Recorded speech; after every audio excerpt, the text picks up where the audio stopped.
Hello, good evening. Yes, I'm good. All right. So, a disclaimer that is images which will be displayed over here. They are all for medical training purpose, and that is only the education purpose. So, welcome to session 25, and today we'll be discussing pelvis. Now, actually, it's like not only the pelvis, but we'll be covering some of the other topics also. So definitely this week we shall be completing abdomen, right? So there might be one or two sessions where we have to go for a bit of like a marathon session. And say today's topic, pelvis, boundaries and contents. But we'll be adding something extra to that also. All right. So let's start with the pelvis. Now see, when we talk about pelvis, two important things which are to be taken care of. One, which is called as the false pelvis, right? Though we have talked about this before. One which is false pelvis, and second one which is true pelvis. What false pelvis or the greater pelvis, right? It is also called as the greater pelvis. Greater pelvis is just that those two iliac fossa and the posterior abdominal wall. That's it. So that is what really forms. So that those two iliac fossa, right? Those two iliac fossa, and on the back side there is posterior abdominal wall, right? So that is actually the false pelvis. Why it is called as false pelvis? Because those hip bones, innominate bones, they have already started, right? But actual real pelvis has not yet started. So that portion which is actually a part of abdomen is false pelvis. And that's it. From this point onwards, there won't be much discussion on the false pelvis, right? Everything will be revolving around the true pelvis. True pelvis is where that pelvis it becomes narrow, right? Where there will be pelvic inlet, there will be pelvic outlet, and in between is the pelvic cavity. So that's where entire system or our today's topic which will be revolving around. Right, so this is obviously a narrow portion, so that's why it is also called as the lesser pelvis, right? So true pelvis. And all the pelvic organs, which we'll be talking about, they all will be over here. So it would be having one inlet, it will be having one outlet, and in between would be the cavity, right? Pelvic cavity. Now we'll be discussing about some of the angles, etc., which plays important role. One more thing. Yes, good evening. One more thing. These are also called as the aperture, right? This one, this one. So it is also called as the superior aperture, and outlet would obviously be called as the inferior aperture. Right? Aperture means opening, right? Aperture. That means opening. Not at this point of time, but after about an hour or so, I'll be asking you few questions. You just let me know. So in case if there is any doubt about the structures like say allantois or urachus, etc. So in that case, we'll be deviating slightly and we'll cover up that embryology part also. But I'll let you know.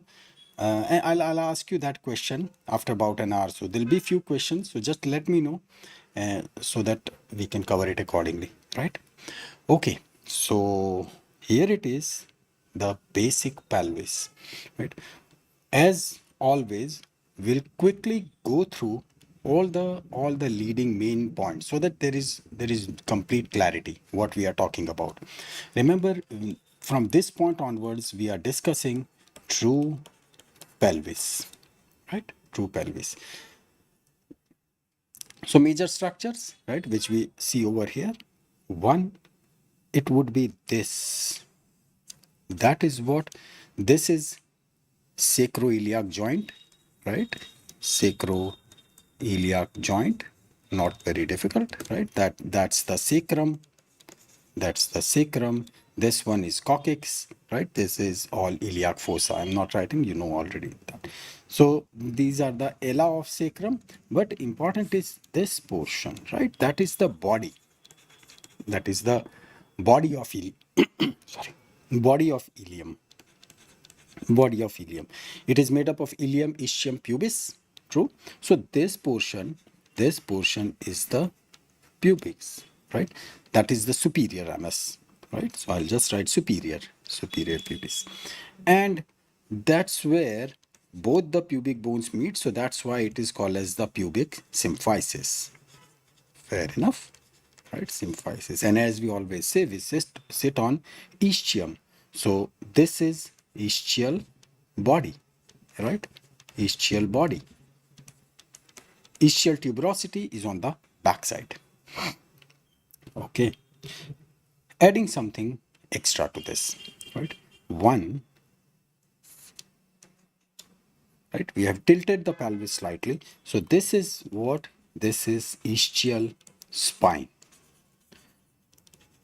Now, few important facts which we have to remember, that from this point to this point, that is interischial distance, right? This distance, it is the shortest distance, right? This is the shortest distance. Its importance would be when we'll be talking about obstetrics, right? At that point, it will be playing a major role. Some extra things which we must know: this point, right? This arch, this notch, right? Bigger one, and that is greater sciatic notch. Correct? And there would be inferior sciatic notch, but we'll see it. When we'll be talking about pelvis, right? The most prominent portion, this one, right? That is sacral promontory. Promontory itself means prominence. True.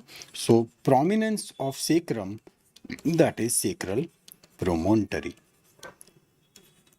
Sacral promontory, right? Sacroiliac joint, etc. You know it. Okay. Let's add something extra to this, right? That's our typical smiley, right? Right? Eyes and smiley. Okay. So over here, things which we already know, this is ala of sacrum, right? That is ilium. This portion, right? This one, sorry, this one, that is ischium, and obviously the above one, that is the pubis. So this one, this and this, right? That one would be the pubis. So we can say this is the superior ramus, and that one would be the inferior ramus of pubis, right? Of pubis. Okay. See something which we have added. That extra structure which has been added over here, this thing, right? That is anterior longitudinal ligament. In fact, anterior longitudinal ligament, it's not only here, it's here, here, here, all the way, right? So that is anterior longitudinal ligament. Fine. It's a continuous process. Another important thing which we see over here, this is between sacrum and ilium, right? That's the ilium, and this is the sacrum. So should not be a major problem to name it, and that becomes anterior sacroiliac ligament. Anterior, that means, is there anything like posterior? Yes, it is, right? So that's how, say, these are the two structures which we have added. Adding something extra, right? Now we are adding step by step into it. What we immediately see is that you will notice something is getting added here, here, here, here. Correct? Let me remove this and zoom it. Now it makes sense. Correct? So they are between what? Very simple. They are between sacrum and coccyx, right? That's the sacrum. This one is coccyx. So, right, that's the sacrum and this one is coccyx. So naming them, and it will also give us the indication that where exactly are they located. So this one is anterior. It is called anterior, right? We are tempted to tell it that it is medial, right? But it is location is anterior, and this one is on the side. So that's why this is called as lateral. Now this anterior, yes, it is crisscrossing over here, right? See, it is crisscrossing over there. So this is anterior and lateral, and you must have expected its name. So I'll write it over here. It would be sacrococcygeal ligament, right? Unzooming it, right? So that is sacrococcygeal ligament. One more ligament which will be playing a crucial role, and that would be just here, this one, this one over here, right? This is inferior pubic ligament, right, between the pubic bones. So inferior pubic ligament, but there is another name. It is like this. It is like this. So it is also called as the arcuate ligament, right? It is also called as the arcuate ligament. So just remember this because we'll be using this term very soon. Okay. Now suddenly there are so many structures, right? But you are familiar with most of them. This one. This is between, those are lumbar vertebra, right? These are lumbar. Correct? That's it. Then the sacrum starts. So I'll just write R over here. These are lumbar. So between lumbar and obviously this is ilium, right? And this is the ligament which is connecting both of them. So very correctly we'll mark it as ilio-lumbar ligament. Now see, frankly speaking, almost all the bones are connected with everyone, right? Because it is like the strength which is to be provided.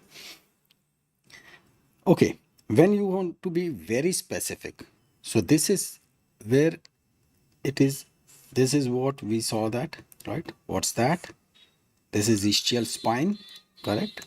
This is ischial spine. So what if there is one ligament which is from ischial spine to going towards, this is what, that is sacrum, correct? This is sacrum. So if it is going from ischial spine to sacrum, so in that case, now we are more specific, right, for this. Why? It is sacrum to spine, right? So we'll call it spinous ligament, right? So it becomes sacrospinous ligament. And that's what is called as the perennial membrane, right? We have talked a lot about this perennial membrane. True, right? I hope you remember it, that perennial membrane, which is also like, say, that thickened inferior layer of the fascia of urogenital diaphragm, right? So there was superior layer, there was inferior layer. Inferior layer is thickened. In between there is deep perineal pouch, and then there is a membranous layer, right? And in between it forms that superficial perineal pouch, right? You know all these things well. Fine. Okay. And yes, that arcuate ligament we already talked about. Now see, here you watch something over here, this one. Just a minute. I need to change some color. Just give me a minute.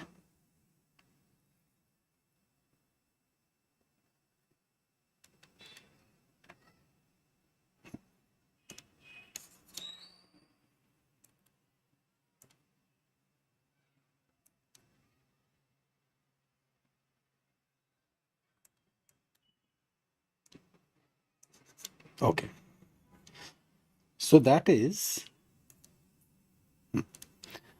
so this is that superficial inguinal ring, right? So this is superficial inguinal ring. Right now we are not going into the details of superficial inguinal ring, but that's the location. And what do you get over here, right?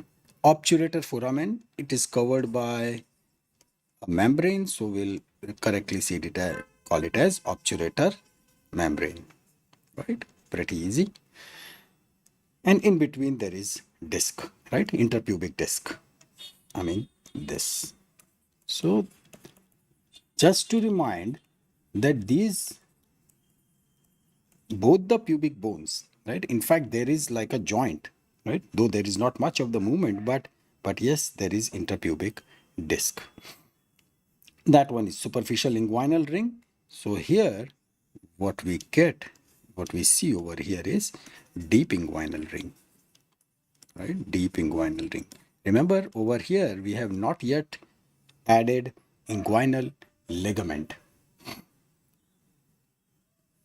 That's right. Perennial membrane, it is made up of deep fascia. That deep fascia, that is the inferior layer of deep fascia, but that fascia is thickened. So that's why we are calling as perennial membrane. I think we have talked about it. Okay. Now we have added just in fact, two important structures. One, over here, you know it so well. It is inguinal ligament, right? Inguinal ligament, which is traveling all the way, and that's the starting point. From here it is starting, so we call it anterior, superior, iliac spine, right? Iliac spine. Okay, here it is, this structure, this one, that one. What name should we give? This is one, it is going towards sacrum, that is very clear, right? But it is going towards this tubercle. So we'll call it sacrotuberous ligament, but it is quite posterior, right? So we'll have another look on off for that. Just this one, sacrotuberous.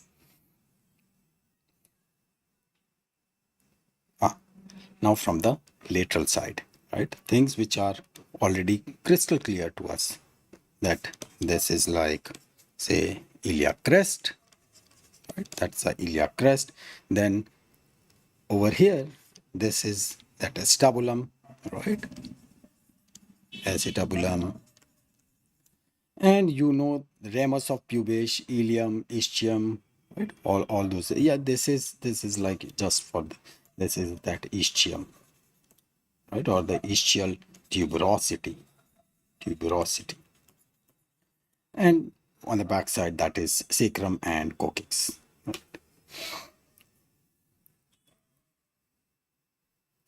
So here, see the structure.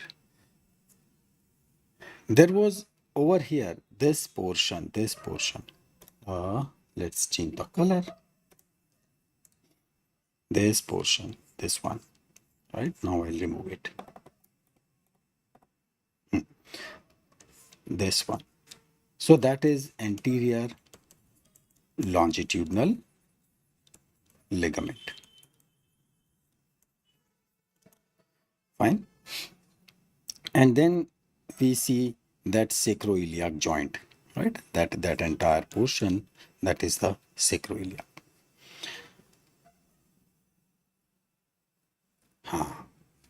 That's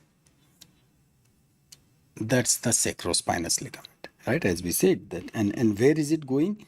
Yes, this point is important, and it is, say, ischial spine. Ischial spine. So what name should we give? From ischial spine, it is going towards sacrum. So we called it as sacrospinous ligament. Done.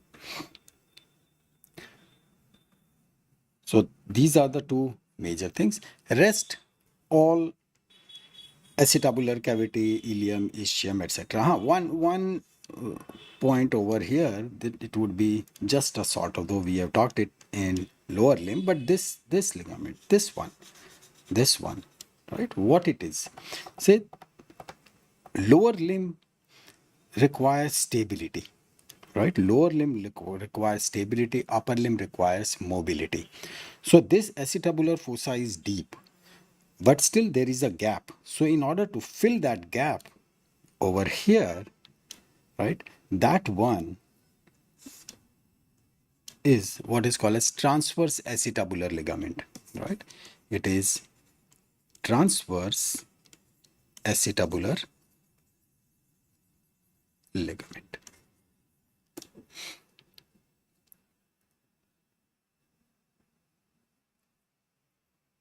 A conceptual thing in this. Say if we are watching just from the lateral side, so actually we are watching anterior side also and the posterior side also, right? So this is anterior, right? This one is posterior. And see, this is acetabular, so we are watching from the side. So this,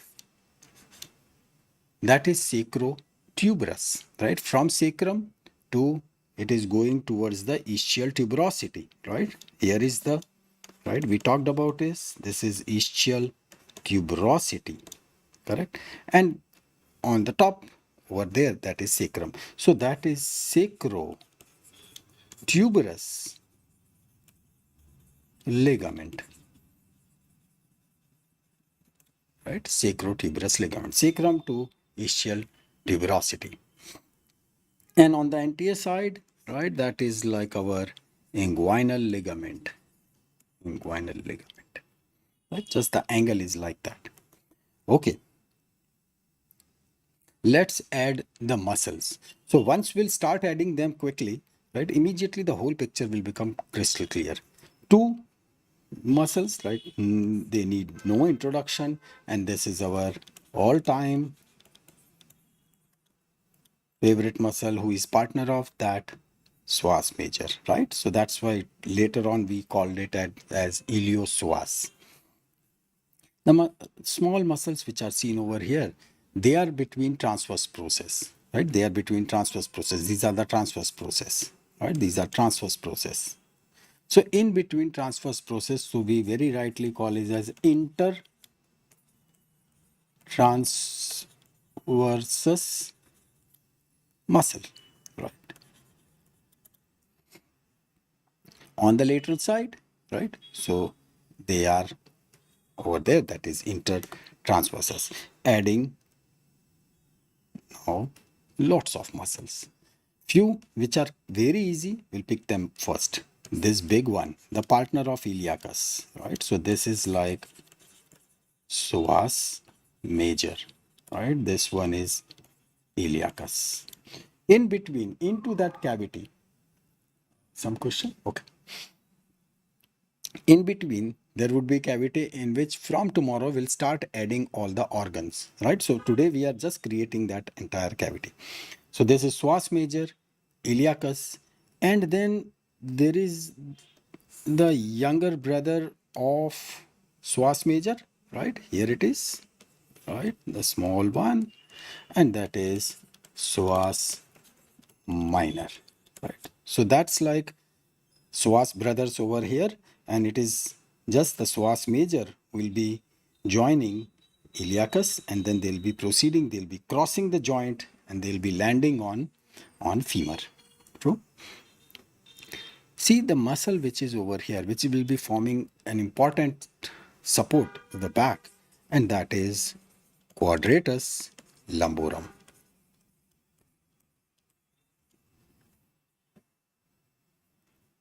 these small muscles, right, which are one which is over here, this one. Now, from the anterior aspect, this might not be very clear, right? So that's why we'll be changing the angle also, and we'll try to look it from various angles. But this is the point that is perineal body, right? So over here, this one is external anal sphincter, and this circular muscle, this one, that is bulbospongiosus, right? So you remember that perineal body where there are few paired muscles are there and few are unpaired. So amongst that, there's bulbospongiosus, the first of that blessed bulbospongiosus, right, muscle. So that's over there.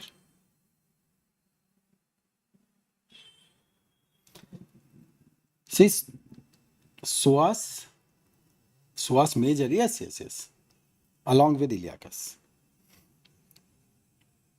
Okay. Now, see, this is the pelvic region now, which we are adding more and more structures to it.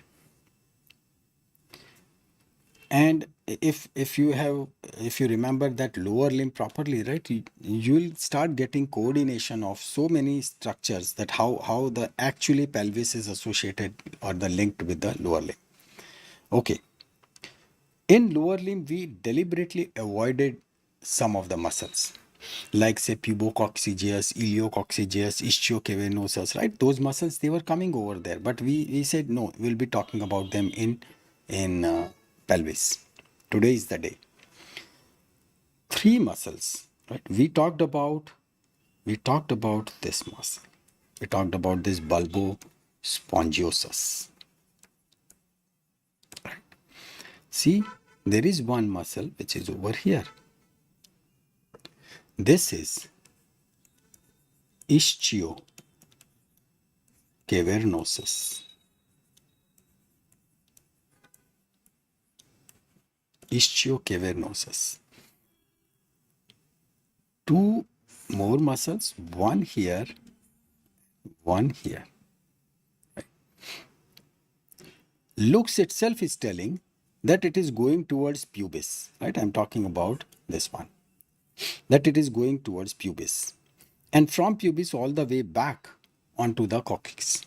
So this is what is called as the pubococcygeus muscle. Very important muscle, because this pubococcygeus, right, that is the muscle which is forming a important structure, important support on the base. Similarly, this is going from ischial spine towards coccygeus, so we'll call it iliococcygeus. Iliococcygeus, right, muscle.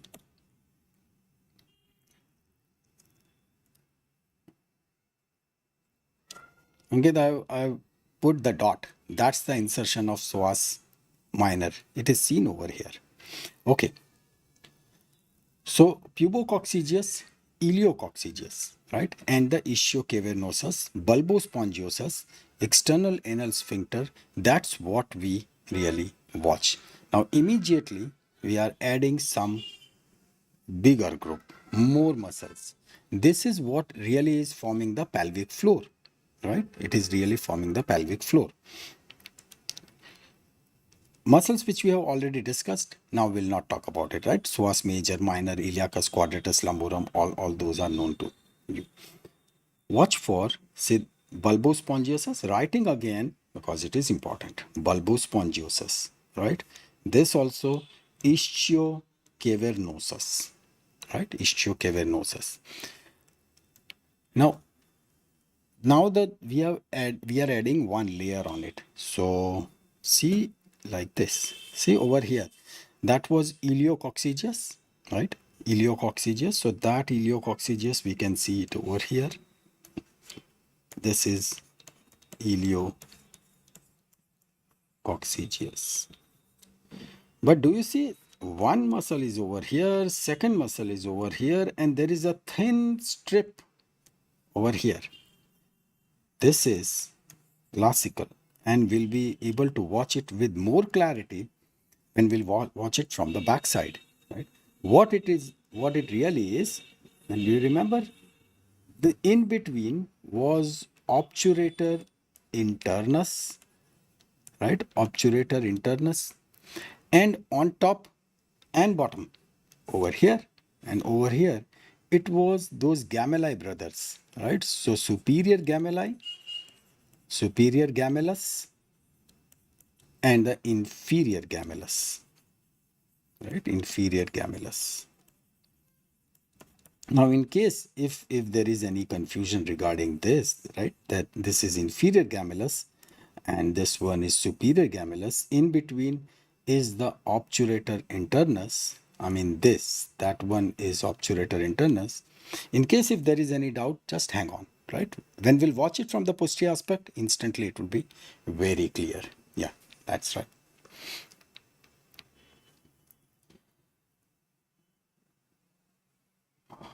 Yeah. See, this is like now we have added the muscle which is piriformis, right? That crazy muscle which was looking so crazy over here, right? But when we really looked at it from the posterior aspect, we figured out that yes, it is so important, right? And during our discussion of lower limb. So that is piriformis, this one. Why this piriformis is important? Because see, all the way here, right? And it is coming out here, this one. So that's Piriformis. Piriformis. And this one.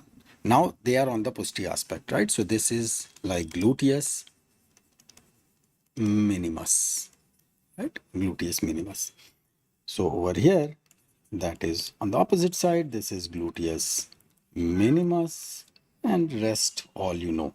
Supragemellus, and here it is seen a bit better, right? This is superior gemellus, and see, that's the obturator internus, right? And this one is inferior gemellus. Bulbospongiosus, ischiocavernosus, right? All are known to you. Yeah. Two muscles, right? So this one was gluteus minimus, and we know it so well that it is the gluteus minimus. Then comes the gluteus medius, and from the posterior side is pivot, and then finally the gluteus maximus would cover the whole thing. So here it is. See, that's the gluteus minimus. So the glimpse of another muscle which we are watching over here, it is gluteus medius, right? Gluteus medius. So obviously this is the anterior look. So it would be added on the posterior aspect.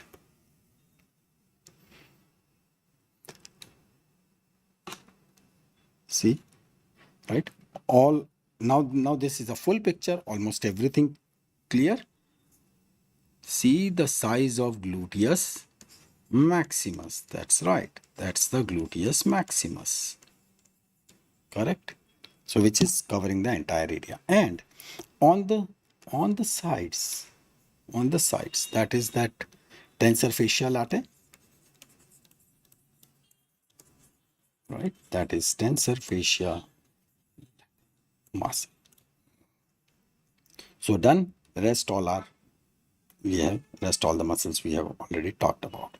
Now we change the angle, right? Now this is the posterior. In fact, this is from the posterior and the inferior aspect. So here is as if sitting from the on the floor and we are watching towards the coccyx, right? So that's the posterior and inferior view. So bony structures, they are already known to you. Adding straight away the muscles. See, now it is making much better sense, right? This is where how effectively we are watching that external anal sphincter. And there is no introduction needed for this particular body, right? This particular body, and that you very well know that it is the perineal body. Now, this perineal body is the area where 10 muscles would be landing. Bulbospongiosus, and that's the bulbospongiosus, which was not seen very properly from the anterior aspect, but here it is quite good, right? So that's the bulbospongiosus, external sphincter, etc. And these are like, say, iliacus, correct? That's the iliacus, which is, and this one would be that psoas major, right, coming all the way from the top. So that is psoas major. And see the shape itself, this one forming the important back, that is quad lumborum, right? Quadratus Lumborum. And in between, we are watching those transverse, intertransverse muscles, right? See, this is where things would be still clear. First muscle which we pick is that obturator internus. See here, that's it, right? Because this would be the obturator internus.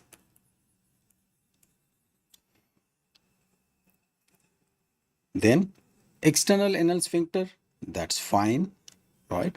Those two transverse, right, over here, and one is here.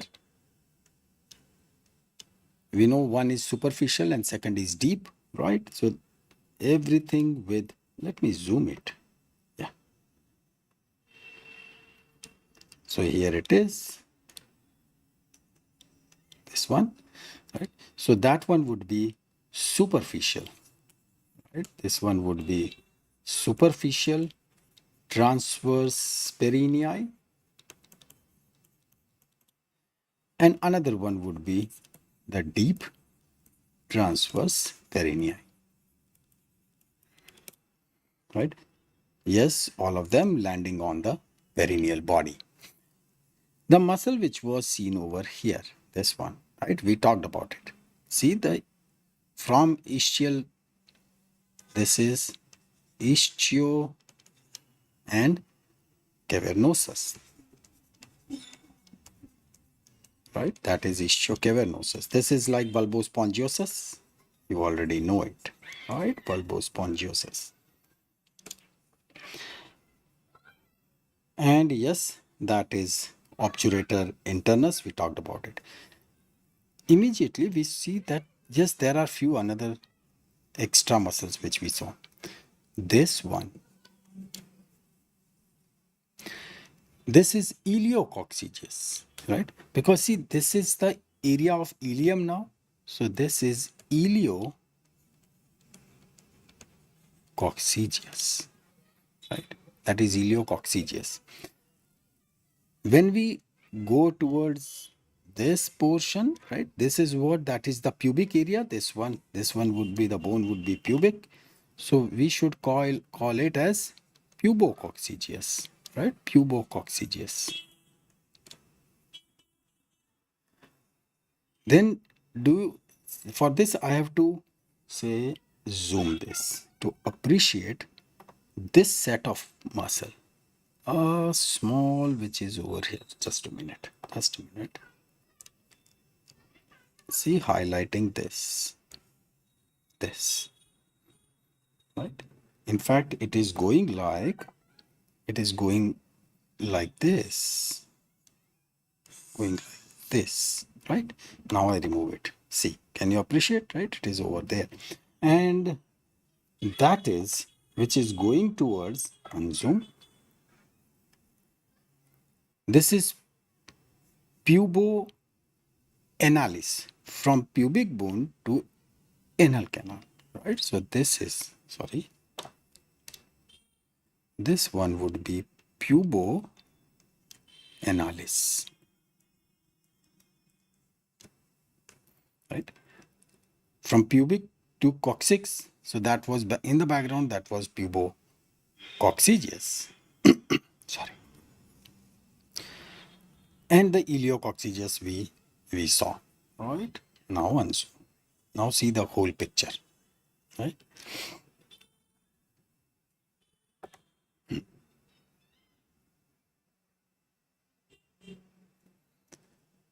One muscle added, and this one.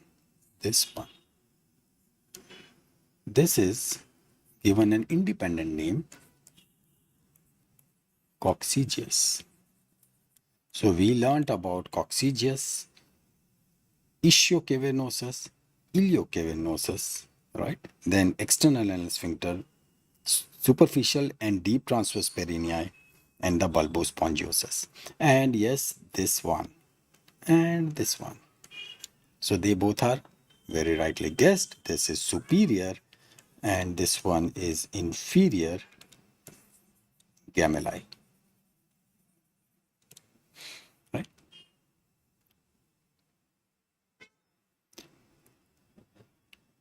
Adding one more, and that one is now which is looking so logical,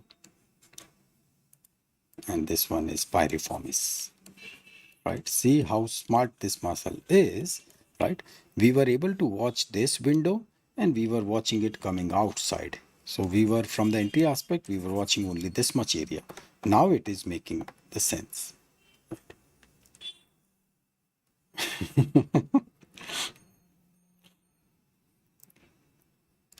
Right? So this is piriformis. And yeah, let's make this thing. This is gluteus minimus, right? Gluteus minimus. So definitely, as we'll add more muscles, it would like we are creating now the back of the turtle, right? Finally, the entire strong back would be created. So this one would be, say, gluteus medius, right? And as a grand finale, here comes the gluteus maximus,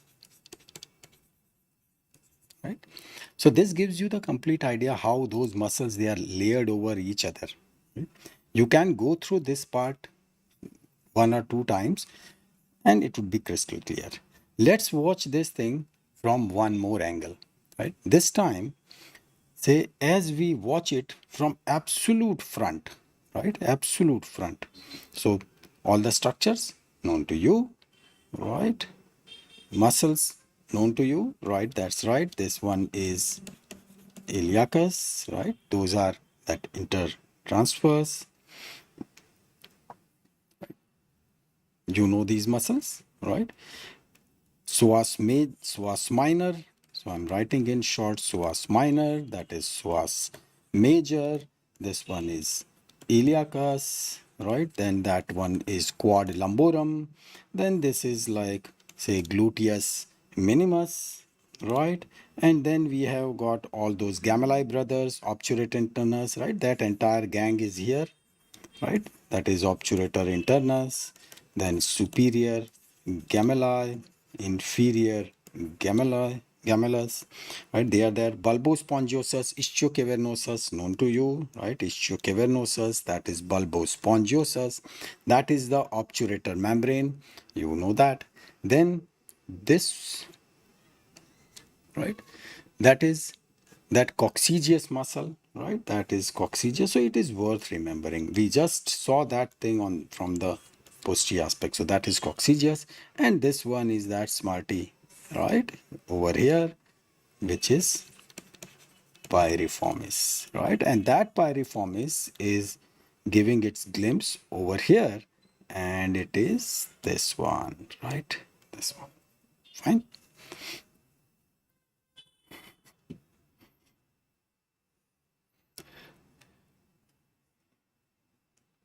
So over here, right, we are, see, this one would be the gluteus maximus, right? And this is tensor fascia latae.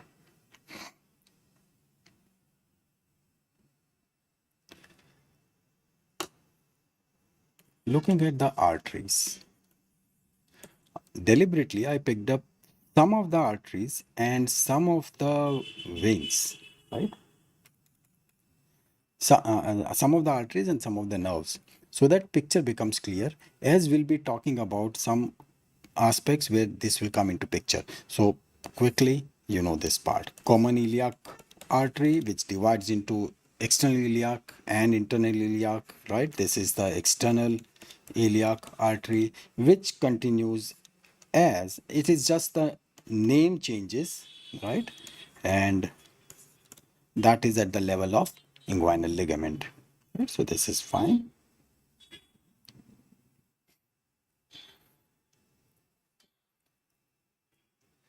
two two arteries which you need to see, because it will come as a reference, very important reference. So that's why instead of discussing all the arteries, we'll talk about those main ones first. One, this is aorta, right? That is aorta. So from aorta, celiac trunk, superior mesenteric, and the inferior mesenteric arteries come, right? And you know about all of them. But then there is one artery which is traveling all the way from the top, right? It is traveling a great distance, and that one is this, going all the way, all the way, all the way, all the way, and traveling, traveling, traveling, traveling. This one is that gonadal artery, right? So in male, it is testicular, and in female, it is median, right? So this one is testicular. Another important artery which we must know, that is that inferior epigastric artery, right? Because it is this inferior epigastric artery which will be forming something vital. That is that lateral fold, right? We'll see that lateral fold. So sorry, so that which is coming over here, and this one, right? This one. So in other words, this is inferior epigastric artery. Rest are pretty simple. This one which is in the middle, right, which is over here, this one will be median, right, because it is unpaired. During our discussion of aorta, we talked about it, that this is the median sacral artery, and it is, because it is in the median plane, it is unpaired, right? So there is only one, that is median sacral artery. Then this we talked about, that is the testicular artery, and then they divide into, and this is like external iliac, right? And that continues as femoral, and in that femoral then we have got the say superficial and deep external pudendal, etc., right? All those superficial circumflex. In any case, those arteries will be coming back again, but just two things to be remembered, because it will be having that embryological correlation, right? This one would be internal iliac, this one would be external iliac, right? It will be internal iliac artery, and this one would be external iliac artery. This much you know already. Okay. Few more, right? Nearest structures, they are supplied. So just remember, this would be like superior rectal, right? When we'll be studying these organs, yes, at that point it would come again. Important branch which is over here, and that is the profunda femoris, right? Profunda femoris, and you know about that as we talked about it in lower limb, right? Then there is lateral and medial circumflex femoral arteries. These are that, right? This one and this one. These are all circumflex, right? Medial and lateral circumflex femoral artery. Okay.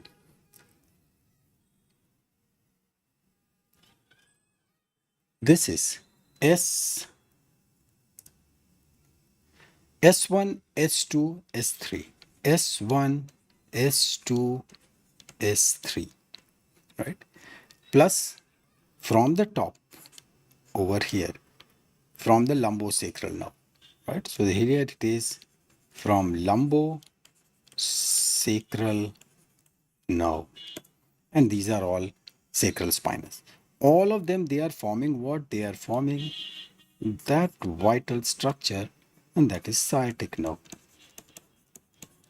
correct? That is the sciatic nerve.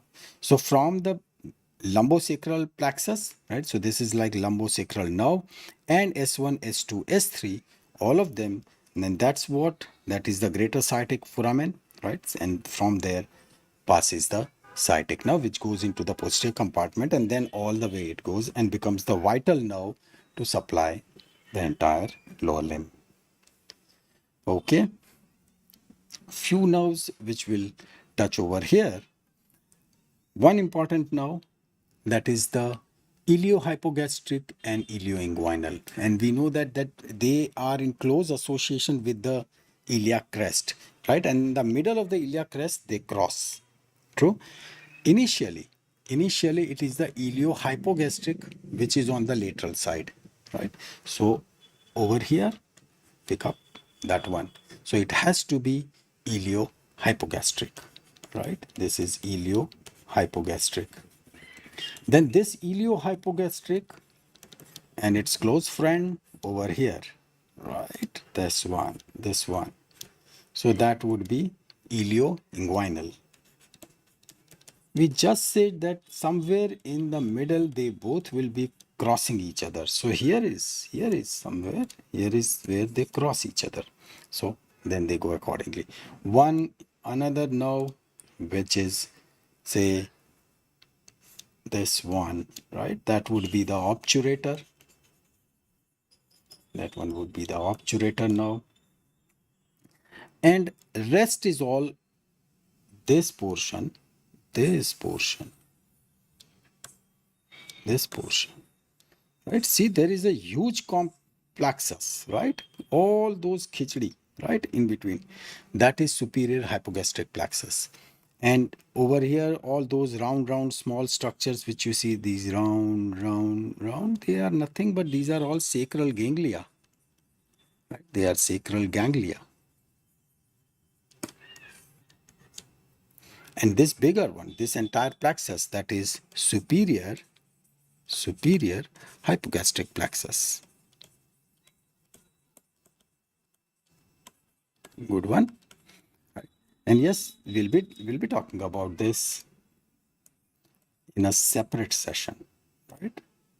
Where we'll be talking about almost all the plexuses together, so that it makes complete sense that how everyone is organized. But now you have started picking it up, that how the structures they are getting and everything is falling into its correct place.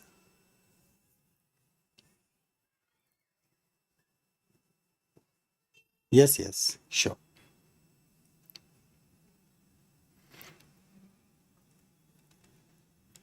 As some of the males, they arrived that means that how should we really say coordinate with your sessions with the book. Many of the images they are put over here just for that reference, so that you get the reference from this as well as the book, right? So my purpose is to make things bit easier. So here it is, the same image, right, which you'll get it in book, but I'll be adding something to that, so that just one image it makes entire picture clear. This is what now, remember, we'll be talking about pelvic inlet, right? We'll talk about pelvic inlet. Pelvic inlet, we must know this part, that it is at an angle. This is horizon, right? So that horizontal plane, and this one is pelvic inlet. So that means it is at an angle. This is the angle, 50 to 60 degree. Now this requires bit of visualization. How?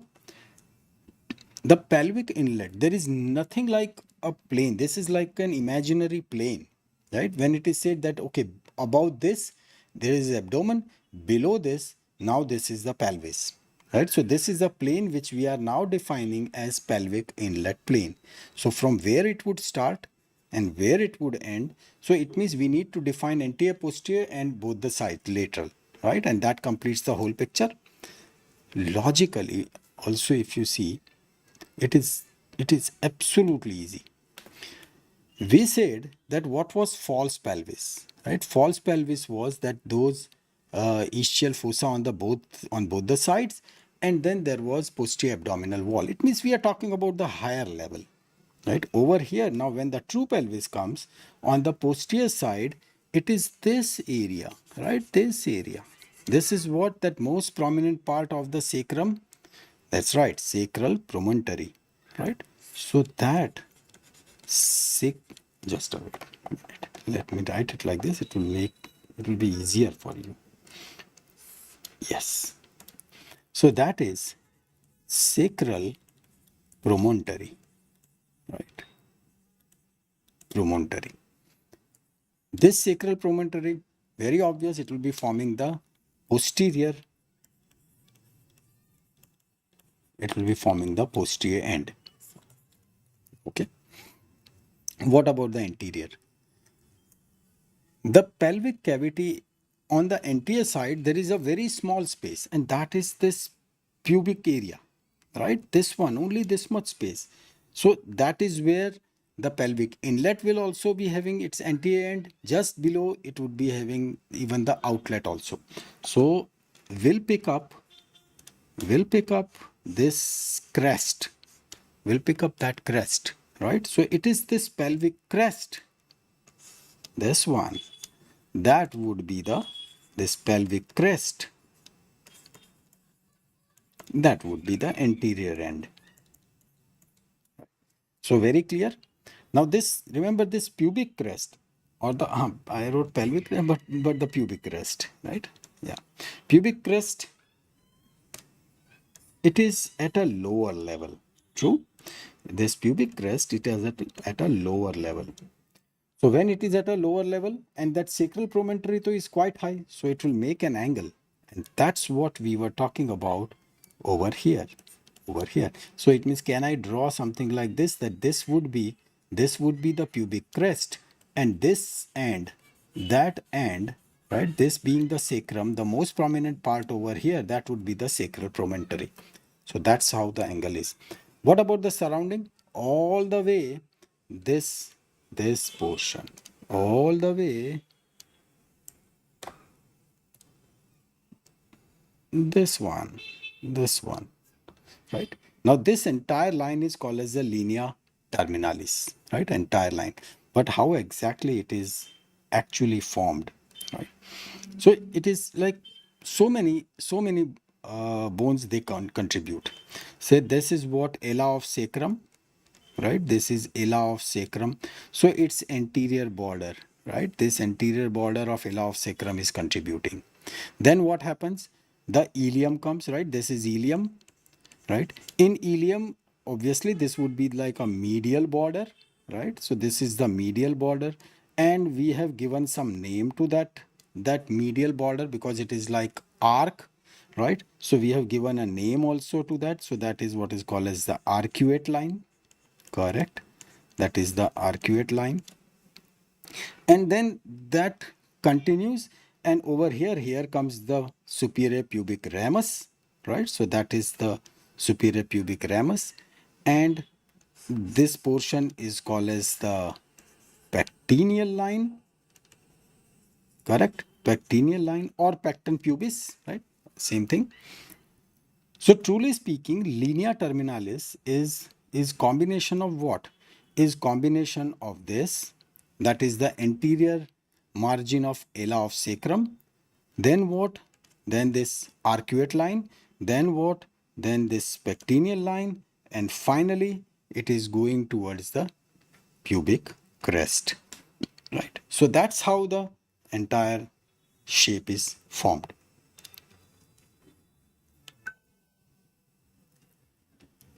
Okay. Now, when we talk about pelvic outlet, right, when we talk about pelvic outlet, so also called as the inferior aperture, right? That was superior, inferior. See, if this one is pubic symphysis, right? So easy the thing is, if this is pubic symphysis, and over here, let's put the sacrum over here. And this was sacral promontory. So when we draw this, that was what? That was the inlet, right? This was the inlet or the superior aperture, right? Or the superior aperture. And over here we picked up pubic crest. That is the highest point, right? We picked up the highest point of pubic crest. Over here we need to pick up the lowest point, and that lowest point is where that arcuate ligament was attached, right? Arcuate ligament in front. So that one. So that is what we are picking it up over here. So it would be the arcuate ligament, right? Arcuate ligament. Yeah, or also say inferior pubic ligament, right? Yes. And from here we go towards the lowest portion, and that is coccyx. And this is, friends, that is the outlet. That is the outlet. And in between, this is the pelvic cavity. So from tomorrow, when all the topics would start, actually we'll be dealing with the structures which are into the pelvic cavity.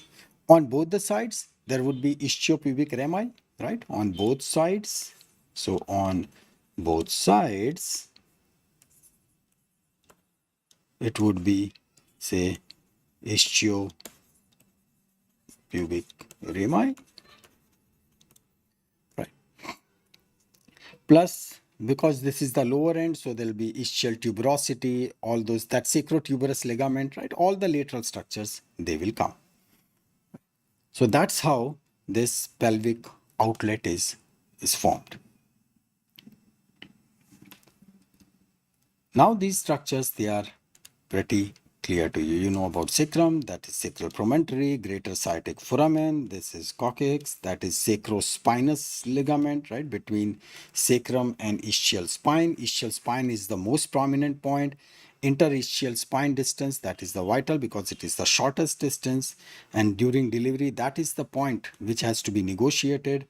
Pubic symphysis is the lesser sciatic foramen, that's right. Then inferior pubic ligament, also called as the arcuate ligament, and finally the sacrotuberous ligament, right? This is same thing, but we are watching from the medial side. So hip bone, sacrum, and this linea terminalis, which we were talking about, obturator membrane covering the obturator foramen. Yes, this is greater sciatic foramen, right? Say it is like foramen, right? They are like this. So there is a greater sciatic foramen and there is a lesser sciatic foramen. So this is sacrospinous ligament, right? This is sacrospinous ligament that would convert greater sciatic notch into foramen. And just over here, right, just over here, this one is sacrotuberous, true, right? So that is the sacrospinous and this one is sacrotuberous. So it is this sacrotuberous which will convert lesser sciatic notch into foramen, right? So these are like sacrospinous and that's the sacrotuberous. So over here, watch for lesser sciatic foramen, right? That is, and this one is the greater sciatic foramen. Just this concept is to be remembered, right? Do remember this concept. So putting a star, that's very important. Sacrospinous and the sacrotuberous.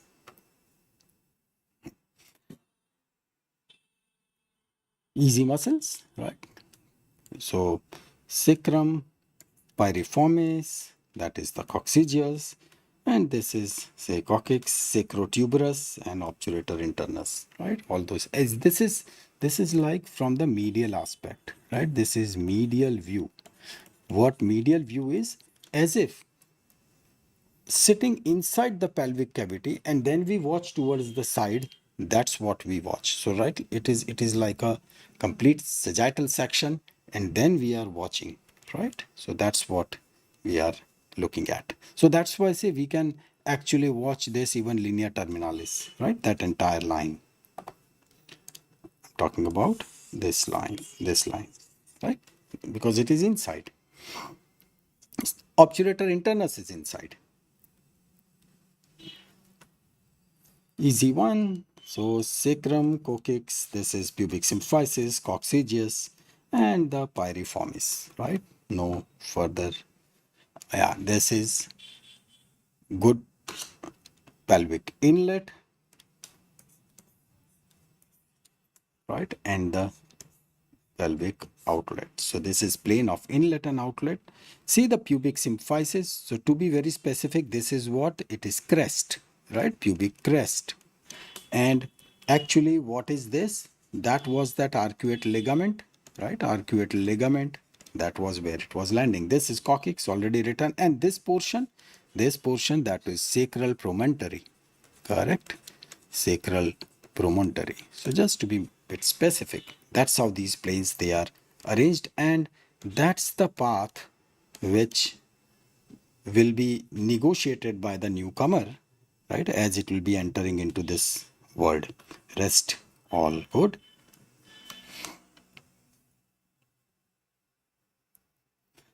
Okay, so slight theory, and it is needed. The shape of the pelvic inlet in case of male and female. Say in case of male, right, this is heart shaped, right? This is heart shaped.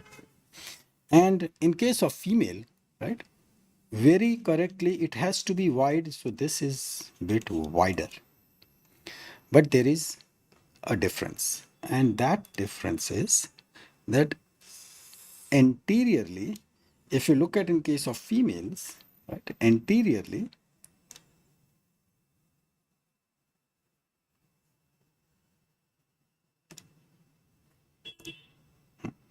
so anteriorly it is wide in case of female. In case of males, it is the posterior part which is wide.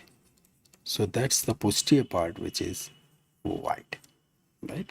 So here it is for males, and this one, that's for females.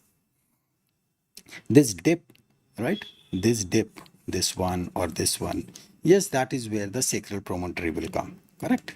Sacral promontory. That's the reason for this shape, right? Okay.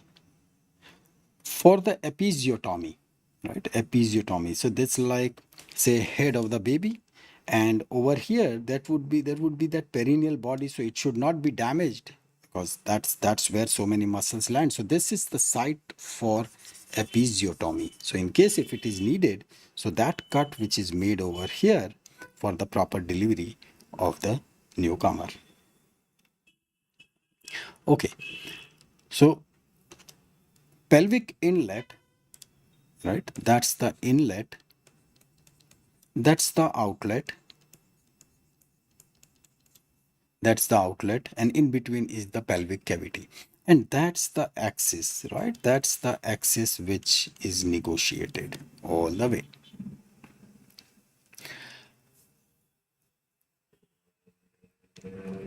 Now something, say when we say this is pelvic cavity, right? For the contents of the pelvic cavity, it would be much easier if we divide it hypothetically like this. That is the anterior part, the posterior part, and the cavity itself, right?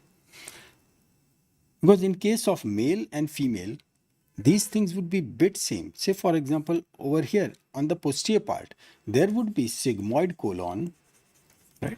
Over here, it would be sigmoid colon plus rectum.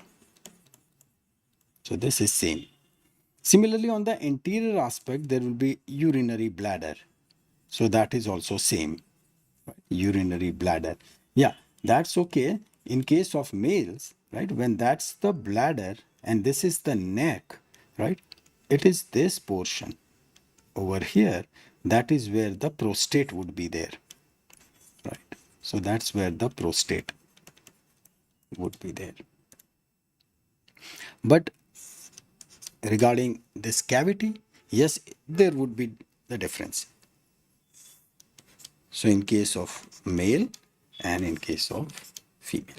In case of male, that's where the ductus deferens, right? All the reproductive organs, they will be there.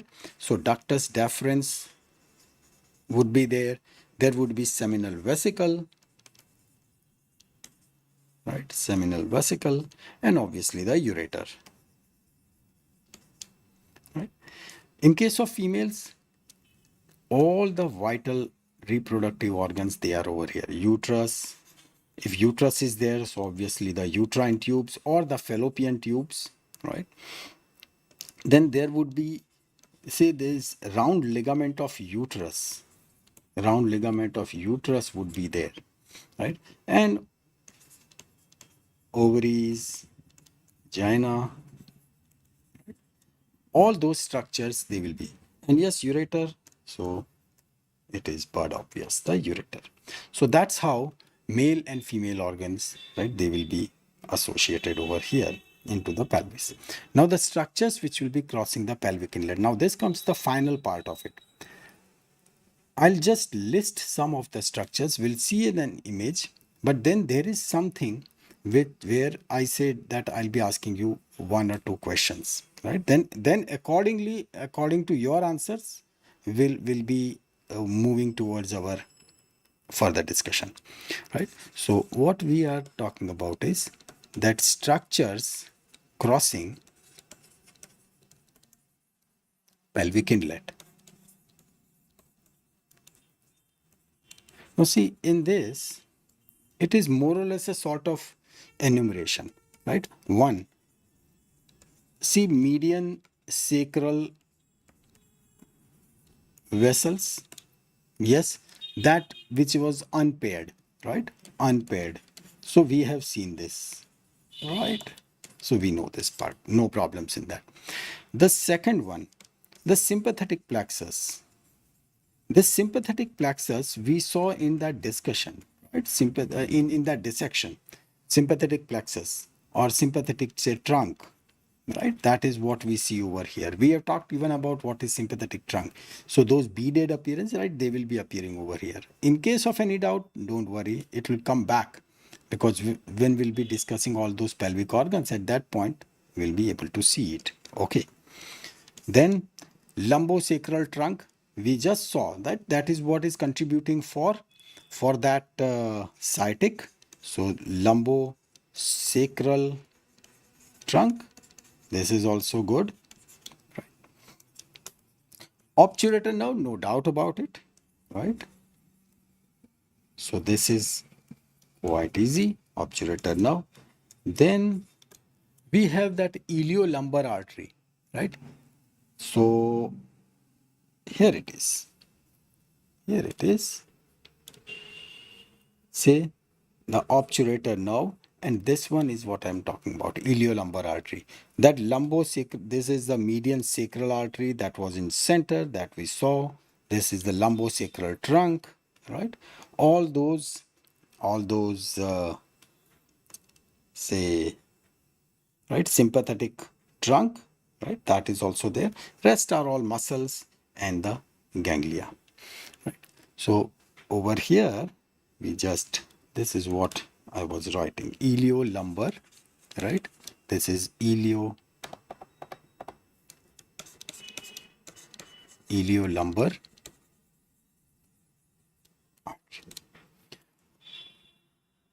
And yeah, all those three things, they are together. Lumbosacral trunk, obturator nerve, and iliolumbar, right? So this one, and that one. Now see, what structures could come over here, right? This is again making sense. The sigmoid colon, that would come. Very truly, the ureters, they have to cross because there would be the urinary bladder. So they have to cross the pelvic inlet, right? Otherwise, how will they reach to urinary bladder? Then all the way, these adventurous vessels which were traveling, gonadal vessels starting all the way from the top. So in case of male, testicular, right? And in case of female, the ovarians. Right. Okay. And urinary bladder, right? Urinary bladder. Now, so far, so good. But now we are adding one extra thing, that there would be umbilical ligaments, and then there is like lots and lots of confusion about this. Umbilical ligaments. Umbilical ligaments, they are arranged like this, that there is one which is in the center, then there is someone which is like this, and then like this. So very rightly, something which is unpaired, so you will call it medial. Medial, right? Medial, all are umbilical ligaments. So this is medial umbilical ligament. One which is over here, so definitely we would like to call it median. Median. And this is like easiest, the lateral umbilical ligament. These ligaments, they are with some specific, they are with some specific purpose, right? And there is a reason why they are getting formed. Say, if we look at this,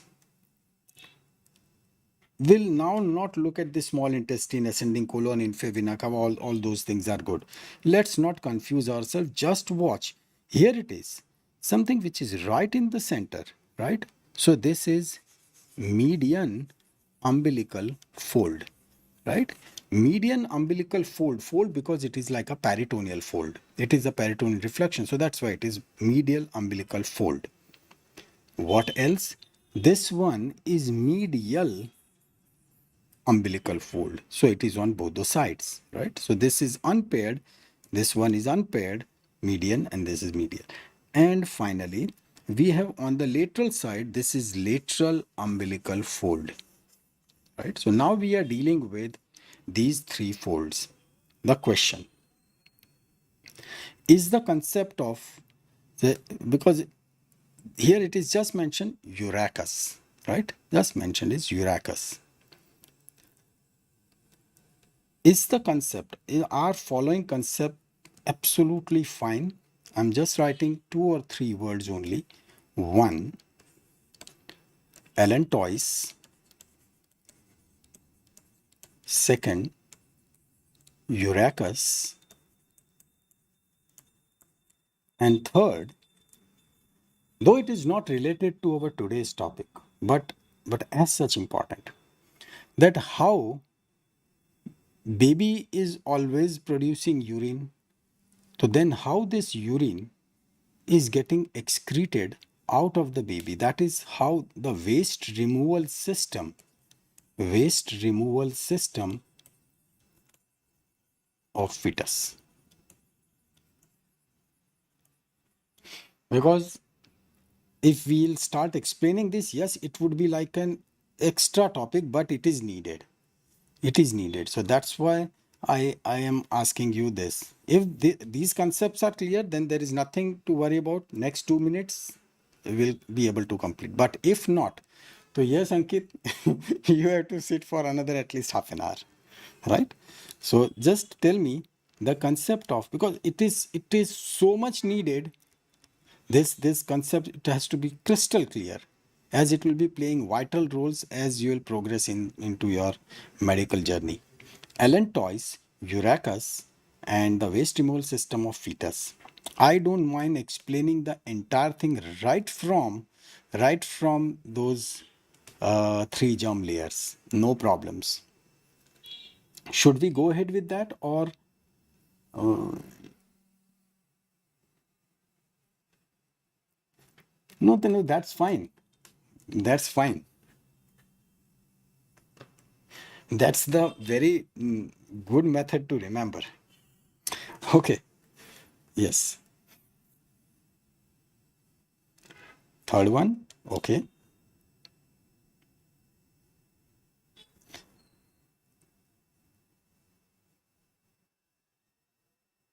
Oh, they are confusing. Okay, chalo, let's do it. Let's do it. No problems at all. So what our target is, we need, as such, we need to talk about these three, right? One, the median. Second is medial, and third one is the lateral, all umbilical folds. Okay, okay, sure, right? Umbilical folds. That's the whole idea. And we know it very well that when we talk about ligament, this means these are not those harsh, strong ligaments. These are literally like those peritoneal folds, or made up of some obliterated or remnant of something, right? Remnant means remains of something. Okay, taking you back to that fetal circulation, right? So from there, let's start our journey because it would be much more easier. So how was it, right? That internal iliac artery, right? In case of baby. So there was aorta, then common iliac was divided into external iliac, internal iliac, and then that internal iliac, and then from that internal iliac, this is like an anterior branch and the posterior branch, and from the anterior branch, there was umbilical artery, right? And this umbilical artery, in case of fetus, it was nothing but it was the main continuation of internal iliac, right? In case of, say, so we'll call it prenatal, right? Before birth. It was like a main continuation of internal iliac, right? This umbilical artery, obviously, it will be coming from both the sides, right? So right side and the left side, right? So there was right umbilical artery and the left umbilical artery, and they were winding around uh, an umbilical vein, correct? It was the umbilical vein which was carrying oxygen plus nutritions, right?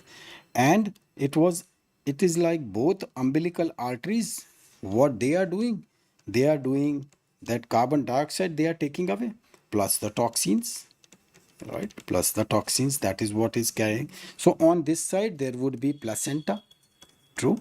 Placenta is attached to mother, correct. Baby is on this side, and that's how the transport continues. Now, when after birth, right? Now, after birth, baby would say, now I've got my own systems. So, why this umbilical artery? So, this in between thing is nothing but that umbilical cord. Now, that cord is cut. When that cord is cut, so this umbilical artery obliterates, right? It obliterates. When it obliterates, bus, so that is that distal part which obliterates, it becomes the medial, right? Medial umbilical ligament, right? So this medial part is done.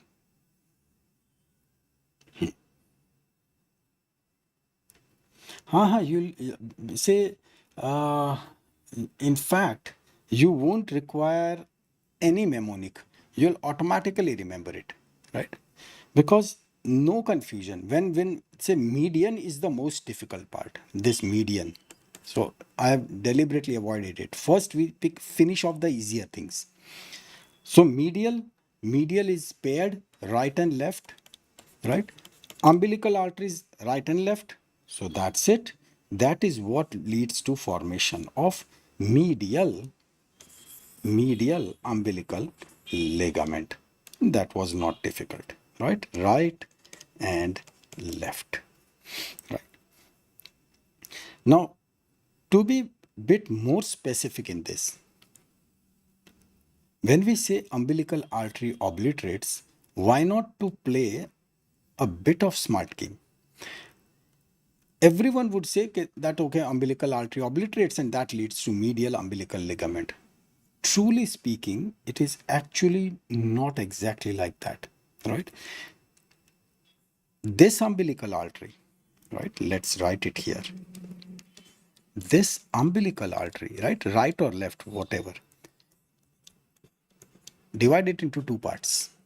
One is the distal part and second is the proximal part.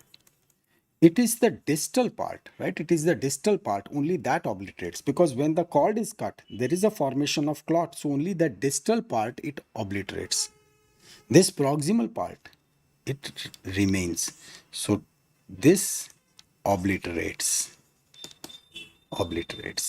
and that is what leads to this, that leads to that medial umbilical ligament, right?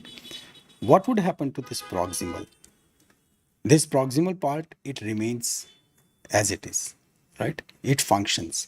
It in fact divides and gives branches to the bladder, and that is the superior and inferior vesical branch, right? Vesical branch. Superior and inferior vesical branch. Vesicle is bladder, right? So this is one. Second, it can give an artery to ductus deferens, because again same principle, whosoever is nearest supply, right? So this is like it can give a branch to artery to ductus deferens. Ductus deferens. It may give artery to uterus, so uterine artery, right? And this is not very common, this is bit less, right? But that is what is called as the, it may give a branch to prostate, so prostate vesical artery, right? In this is bit rare, but that's how that proximal part goes. So that is crystal clear, right?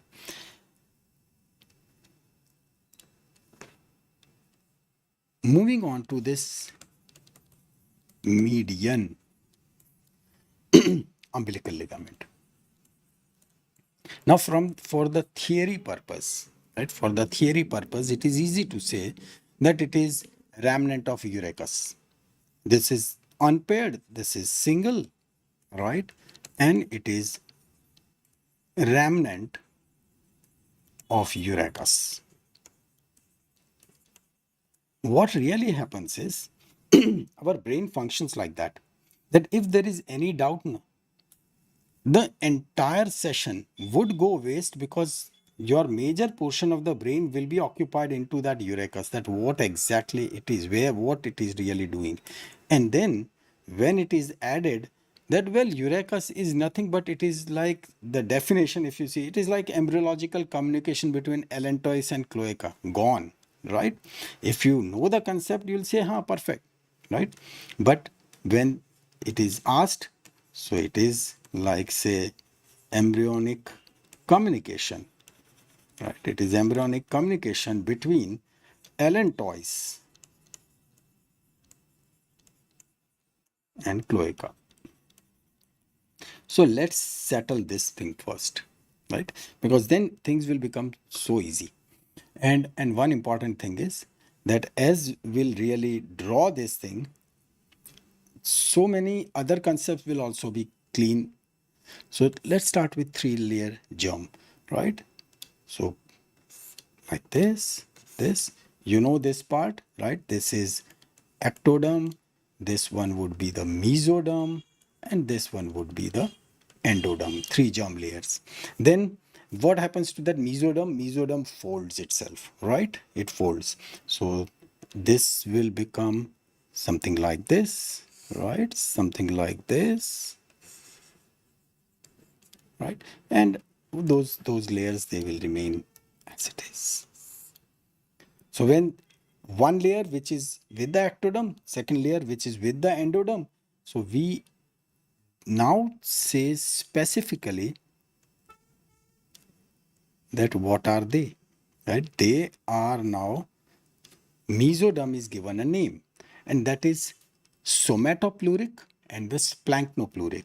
So both of them, right, over on the top, right, which is in association with ecto, it is called as somato, and this one is splanchno, both of them pleuric, right? This one and this one on both the sides. Now it happens the whole structure would fold, right? And how it really folds, how it really folds, let's draw it on a bigger image. Big image.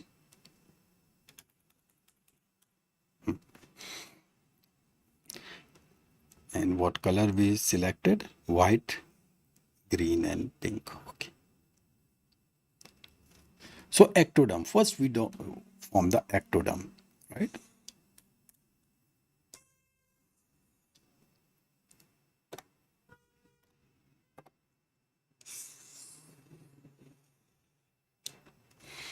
That's the ectoderm, right? So this will form amniotic cavity, right? Or the amnion.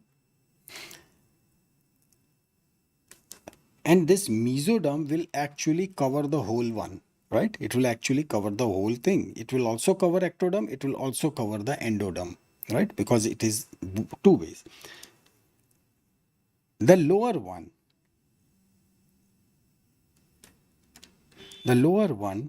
that's where the yolk sac would be created, correct? Yolk sac would be created. And then this yolk sac, as we said, that it would be forming the complete layer. So that's how it would really form, right? And this is what is called as the extra embryonic coelom.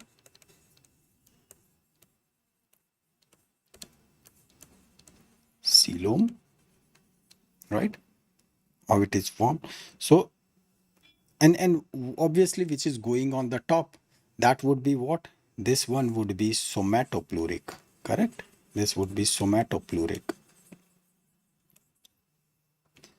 This yolk sac is very interesting. From yolk sac there is an out pouch, right? There is an out pouch. See, this is where the baby would be, right? This amnion, right, over here, when it will start folding, there will be formation of cranial end and the caudal end, right? Cranial end and the caudal end.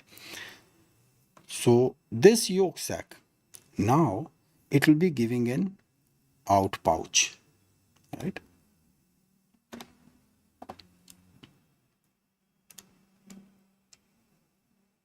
It will be giving an out pouch. And that out pouch, this one, is what is called as the allantois. Allantois. So this portion, this lower portion, it has to be, again, it has to be covered, right? It has to be covered. So over here, it will be the splanchnopluric which will come into picture, right? So that's where the splanchnopluric will come into picture.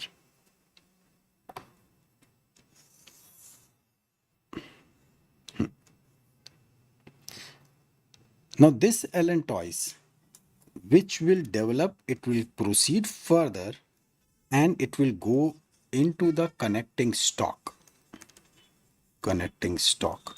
And that connecting stalk is what will be leading towards the umbilical cord, right? That will be going towards umbilical cord.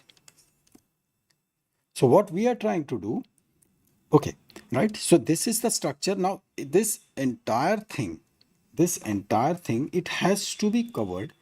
It has to be covered. It has to be covered, right? And these are all those trophoblast cells. And these trophoblast cells, they will be forming all those chorionic villi, right? And then that thing would go towards formation of placenta, right? So these are like chorionic villi, and that will lead to formation of placenta. Now the idea is that it is in that connecting stalk that allantois is constantly is protruding, right? Huh. So in this extra embryonic coelom, say amnion, that is for amniotic fluid. Yolk sac, yes, that will give nutrition, right? So it is this amnion, right? It is this amniotic fluid when there'll be folding, right? When there'll be folding, say it is like this, right? But then there is cranial folding, and then there is caudal folding, and there is lateral folding, right? What it is, right? The structure is like this: cranial folding, because this would be like a mouth, right? So cranial folding. Then the posterior part, that is the caudal folding, that will be what will be forming the cloaca, anal canal, right? And then there would be lateral folding. So that's how the entire shape of the body is getting formed. So this cranial folding, that is where the mouth would be formed. When this mouth is formed, it will open up. That mouth, right, this mouth will actually be now opening into this amniotic sac, right? So here is amnion. So this baby would be drinking this amniotic fluid, right, for the nutrition. Over here, there will be all those, say, metabolism would occur, and the waste products, they would be released from the cloacal membrane. Right? There will be cloacal membrane, so it would be released again into the amniotic fluid only. So over here, right, it is because there is no specific system. But over here, when there is a yolk sac, right, when there is a yolk sac, and then it is this allantois which is getting formed. So it is the allantois which has got two functions. One, it will be forming the urinary bladder, and second, it will be taking care of these excretory products, right? So let's see how it is. So amnion, we know that it is for amniotic fluid, right? It is for amniotic fluid. Yolk sac, that is what is filled up with, say, for the nutrition. But important is this allantois, right? Which is like a protrusion. And this is for excretory products. Okay. Now let's draw this, right? So over here, right, this is now the folding has occurred, right? Folding has occurred. So that's the cranial end. So this is the mouth. That's the cloacal, right? Cloaca. And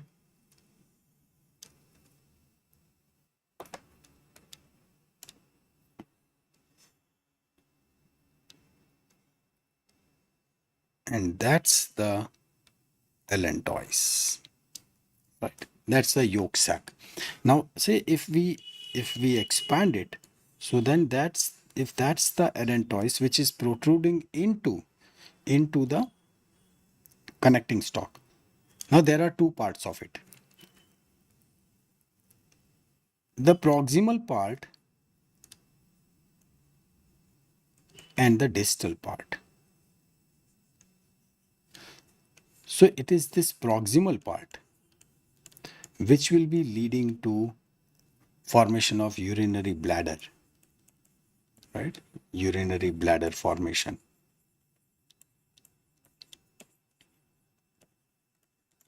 And it is this distal part that is what is called as the urachus, right? Which is going into the umbilical cord, which is said that yes, it is important for the excretion of all those nitrogenous waste products. So this is the distal part of allantois is what is called as the urachus. Now this urachus, it should be obliterated, right? It should be obliterated after birth. So this urachus, when it is obliterated after birth, that is what is giving us an unpaired median umbilical ligament. So medial umbilical ligament was because why it was on both the sides, right and left, because of those umbilical arteries, right? This is the obliterated urachus, right? Obliterated urachus. That is what gives us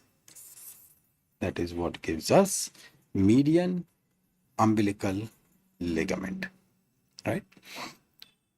Now there are several theories what I was talking about. That one of the thing is that it is this amniotic fluid, right? Amniotic fluid which is picked up by the mouth of the fetus, right? Goes into the circulation, then once again via cloaca, again it goes into the same amniotic chamber, and it is the same fluid which keeps on rotating till that urogenital diaphragm which is formed, and then there is something like those kidneys, right? Something like kidneys, those initial kidneys, they filter it, and then over here there is urinary bladder, right? Which is a very primitive urinary bladder because of the formation, because it is formed by that allantois, the proximal part, and then that gets into the urachus. Over here, there are the blood vessels, and these blood vessels, they will be helping to absorb the nitrogenous contents, and then they will be going towards the placenta and to the mother. This thing is seen in some very primitive animals, because for humans it is like that there are blood vessels, so excretion of nitrogenous waste products, right? All those nitrogenous waste products, they are absorbed directly by the vessels, right? By the fetal vessels. So once they are absorbed, they will be put into the umbilical artery, and these umbilical arteries, they will be going to placenta, and from there it will go to the mother, and then mother will process it, right? Say that's why one of the theories that this urachus is a vestigial organ, right? There is no big role. The only role is that formation of urinary bladder. So that's the primary role of it. Otherwise, for the urachus, the distal part, right? If it is not obliterated, then it may lead to so many complications. But over here, it is obliterated. Once it is obliterated, that is what it will give. That is median umbilical ligament, right? So that's what it is.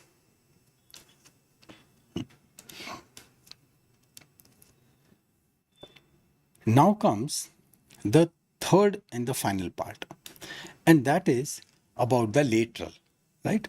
So that lateral umbilical folds, these are the folds that just underneath there are vessels, and those vessels, yes, they are working completely fine, and those vessels, they are none other but that inferior epigastric vessels. Because what inferior epigastric vessels, those arteries and veins, they are, right? They are like, we saw that they are branch of external iliac artery, right? And they are so important because they supply anterior abdominal wall, right? They supply anterior abdominal wall plus rectus abdominis, right? So the peritoneal fold over it, right? The peritoneum over it gives a fold, and that fold is lateral umbilical fold, right? Because it is present on both the sides, so that's how it will give the lateral umbilical fold. So that's what it is really needed. So if we really see it like this, so this was one, right?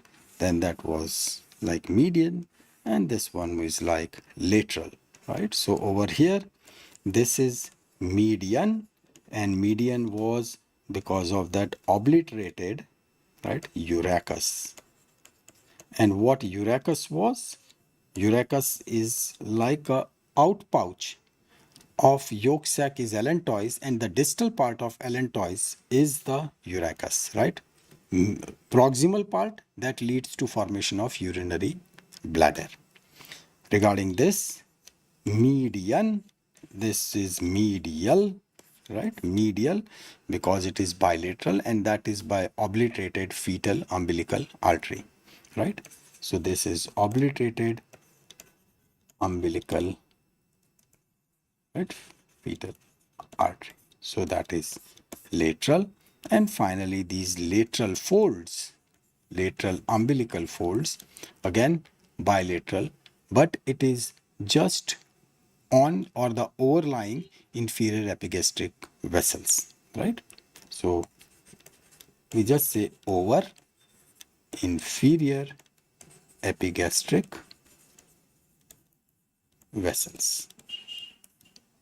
So these are the peritoneal folds which we see. Now it makes sense to go back to that image, this one.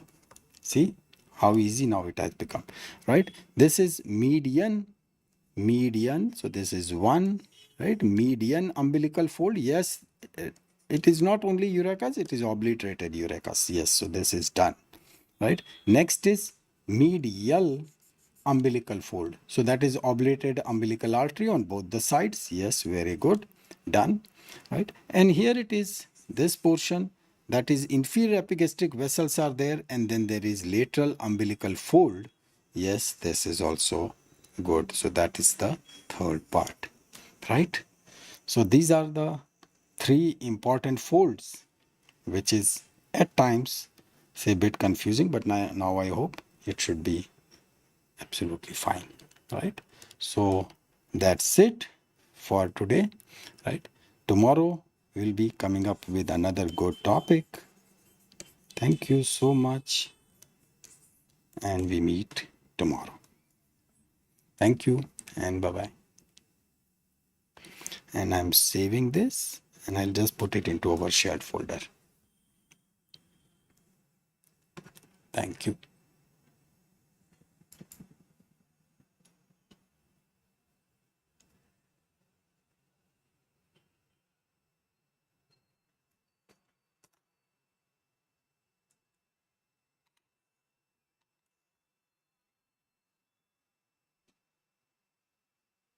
Regarding physiology, yes, this week we just finished this abdomen, right? And from the next week we'll plan it.